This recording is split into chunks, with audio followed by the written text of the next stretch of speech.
Inside the Memorial Auditorium here in Kitchener, Ontario, the Grand Prix final. Timothy Gable along with Frank Carroll awaiting his marks. And look at this quad right here that he does.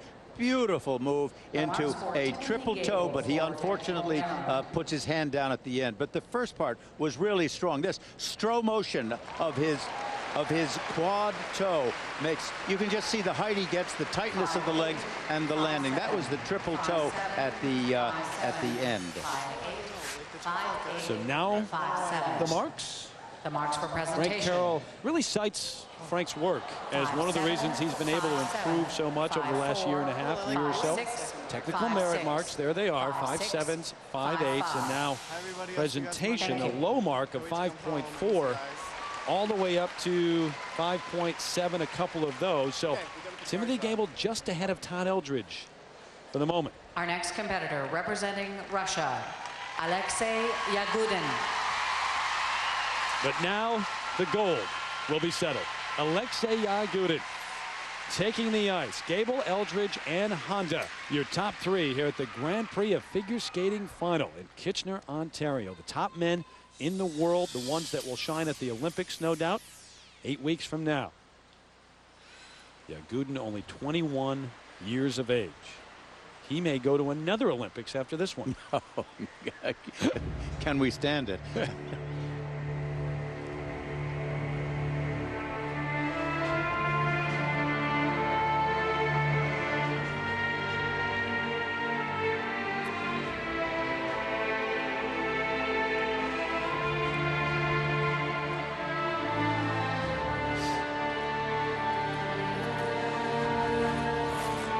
Now, this first combination will tell us a lot about the way he's going to skate tonight. First, a quadruple toe,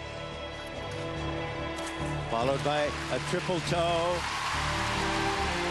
He did not attempt the double loop at the end that cost him so many points in the earlier short program.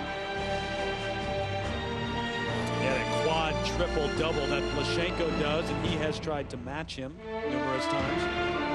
Look at this one now. Again, a quad toe, and it should have been, or it had originally been planned to include a Walsh jump triple Salchow, but that wasn't necessary. And it was a clean, good jump after. Oh, it was a beautiful jump, and so was that. Even though he drops his back over slightly on the landing, it was nevertheless a wonderful jump.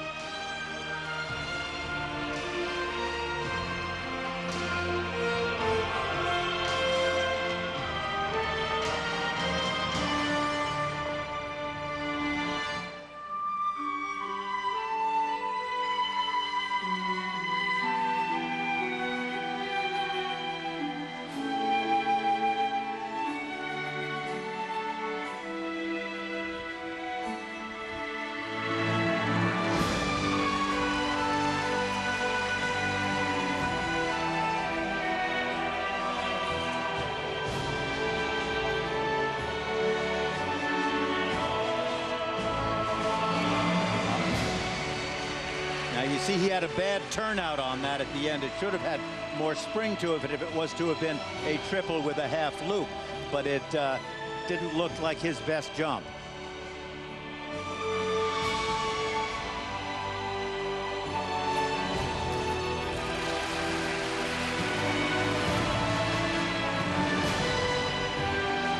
Triple loop.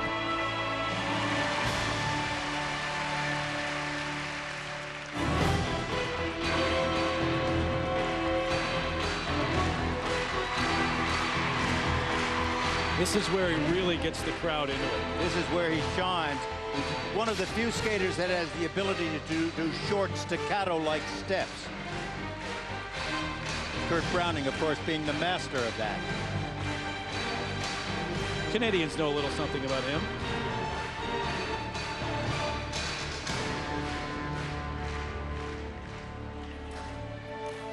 Now he doubled that. No marks off for it, but certainly no great marks added.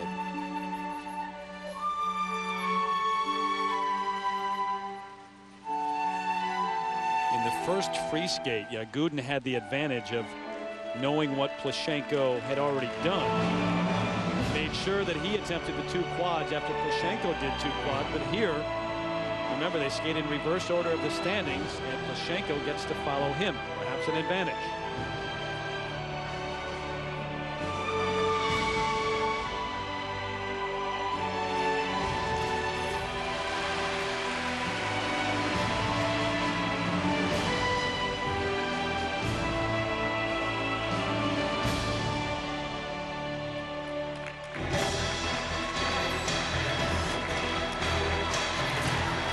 Straight line footwork, this kind of dance movement, really first rate.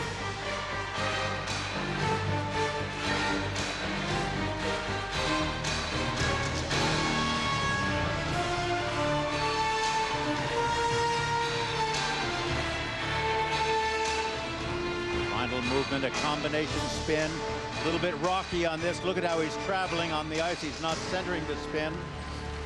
And he didn't get good speed into it for the ending of this performance.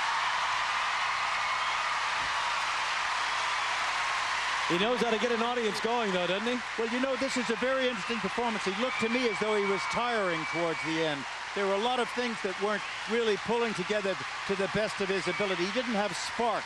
He didn't have that pizzazz, that fight, that vim, and that vigor that is so necessary. Changed his training at the beginning of the year, felt he overtrained. He's backed off some, and the last Grand Prix we saw him in Paris, Trophy La Ligue, he was out of breath at the end, too.